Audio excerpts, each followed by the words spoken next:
Assalamualaikum. How are you? I hope you will be fine. Mathematics class 9, exercise 5. Review exercise 5. Question number 4. Find the maximum value of this function. हमारे पास ये function है और हमने इस function की maximum value find out करनी है. Subject to constrain this equal to less, and यहाँ पर लिमिटेशन लगा दी है कि ये जो एक्स वाई की वैल्यू लेस और इक्वल 4 होगी या 4 से लेस होगी या इक्वल होगी.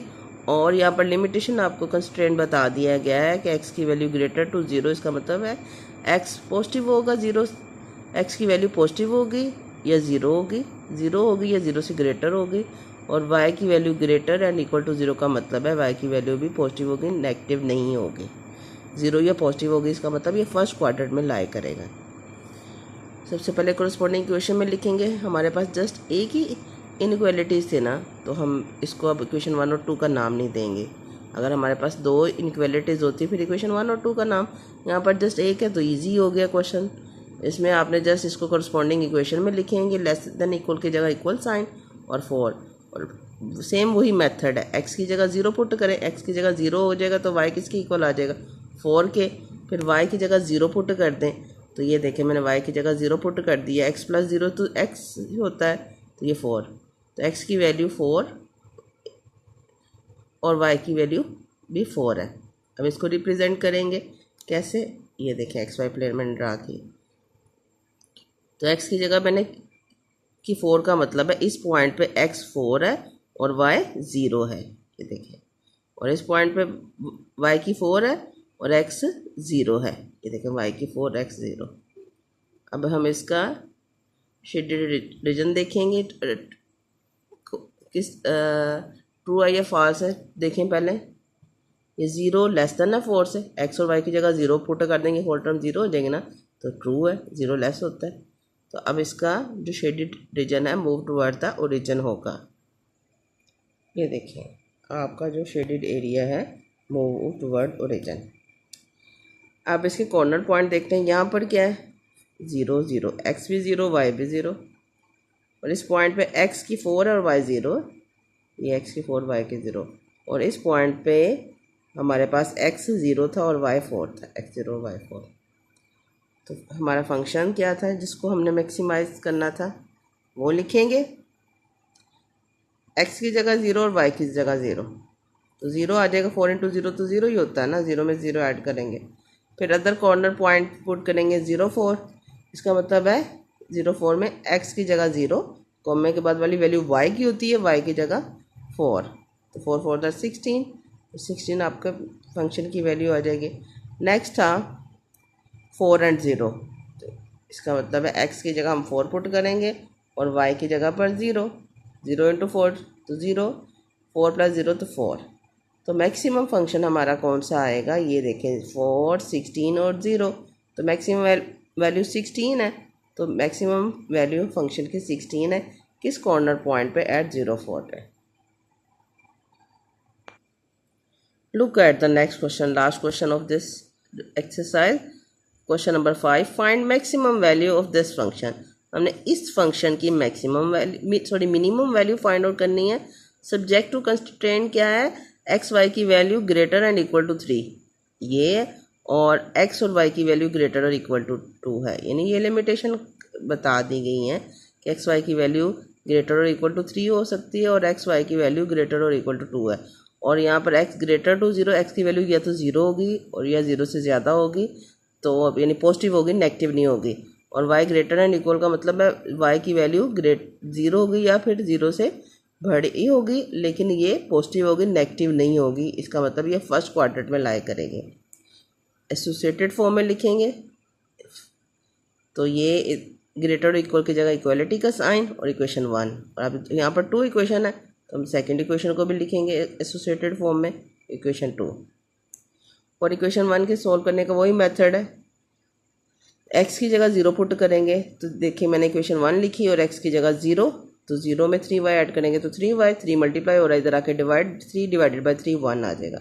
y पुट करें इक्वल टू 0 इक्वेशन 1 में, तो ये मैंने y पुट कर दिया, तो 3 इंटू 0 0 हो जाएगा. 0 प्लस x तो x होता है, तो एक्स की वैल्यू 3 आ जाएगी।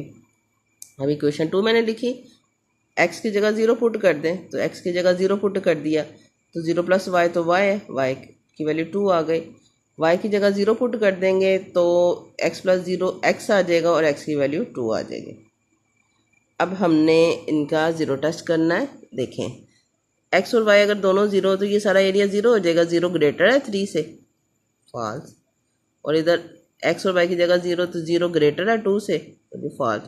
दोनों फॉल्स हैं तो इसका मतलब जो उनका शेडेड रीजन है, एरिया रीजन से अवे होगा। अब ये देखें इक्वेशन जो थी 1, अब इस इक्वेशन का शेडेड रीजन क्या होगा, ये डायरेक्शन ये है ना, और इक्वेशन 2 ये है, तो इसका एरिया क्या होगा, ये इस तरफ। लेकिन इनका कॉमन रीजन क्या था दोनों का, ये यहाँ से ये और ये, जो दोनों में कॉमन होता है ना उसको शेड हम करते हैं। अब इसके पॉइंट देखें, एक कॉर्नर पॉइंट तो हमारे पास ये आ गया, ये y की वैल्यू 2 है और x 0, और दूसरा कॉर्नर पॉइंट हमारे पास ये है, x की वैल्यू 3 है y 0। बट इस कॉर्नर पॉइंट की वैल्यू हमने फाइंड आउट करनी है। ये देखें ना, ये हमारा शेडेड रीजन है ना, तो ये 3 कॉर्नर पॉइंट है, तो इन दोनों के तो हमें वैल्यू पता है बट इसकी वैल्यू नहीं पता है। तो इसकी वैल्यू हम कैसे फाइंड आउट करेंगे, इन दोनों इक्वेशन 1 और 2 को सब्ट्रैक्ट करके। जब सब्ट्रैक्ट करेंगे तो ये कैंसल आउट हो जाएगा। देखिए मैंने सब्ट्रैक्ट किया हुआ है, ये कैंसल आउट सब्ट्रैक्ट करने के बाद, और इसको जब सब्ट्रैक्ट करेंगे तो 2 आए और 3 - 2 1 आ जाएगा, 2 मल्टीप्लाई और इधर आके डिवाइड, तो y की वैल्यू 1/2 है, तो इसको इक्वेशन 2 में पुट करेंगे। मैंने इक्वेशन 2 लिखी और y की जगह ये जो अभी वैल्यू फाइंड आउट की थी 1/2 ये पुट करते हैं, प्लस 1/2 इधर आके -1/2, एलसीएम इनका 2 आएगा, 2 2 ज़ार 4 -1, ये एलसीएम है हमारा। 4 - 1 क्या आ जाएगा, 3/2, तो x की वैल्यू 3/2 और y की 1/2। तो देखिए फर्स्ट क्वाड्रेंट में 0 2 था, सेकंड कॉर्नर पॉइंट में 3 0 था। फर्स्ट कॉर्नर की वैल्यू ये है, सेकंड की ये, तो थर्ड की अभी हमने फाइंड आउट किया 3/2 और 1/2। तो अब फंक्शन लिखेंगे तो x की वैल्यू फर्स्ट कॉर्नर की वैल्यू पुट करेंगे, x की जगह 0 और y की जगह 2। ये देखिए x की जगह 0 तो 0 × 3 तो 0 हो जाएगा, तो y की जगह 3/2 पुट कर देंगे, तो y की जगह 2 पुट करेंगे, तो 5 2 = 10, तो फंक्शन की हमारा की वैल्यू 10 आ जाएगी। फिर अदर कॉर्नर पुट की वैल्यू पुट करेंगे 3 0, इसका मतलब x की जगह 3 पुट कर दें, 3 3 = 9 और y की जगह 0, तो 9 आ गया। अब इसमें x की जगह हम क्या पुट करेंगे, 3/2 और y की जगह 1/2, तो 2 और 2 डिनोमिनेटर में टर्म है, तो ये हमारा एलसीएम 2 आ जाएगा। 2 एलसीएम आ गया, तो 3 3 = 9 और 5 1 = 5, तो 9 + 5 14/2, तो 2 7 = 14। अब यहाँ पर 7 है वैल्यू एक आई, अदर की 9 और 10, तो हमने मिनिमम वैल्यू फाइंड आउट करनी थी, तो अगर मिनिमम वैल्यू फाइंड आउट करनी थी तो वो 7 होगी, ठीक है। और किस पॉइंट पे होगी, 3/2 1/2। और मैक्सिमम वैल्यू फाइंड आउट करनी है, तो मैक्सिमम वैल्यू के लिए हमारे पास मैक्सिमम वैल्यू 10 है, तो किस पॉइंट पे, 0 2 पे। तो हम लिखेंगे सिंस फंक्शन की वैल्यू क्या है, maximum 10 at point 0 2। I hope you will understand. In case of any problem you can ask me. Thank you. Have a nice day. Allah Hafiz.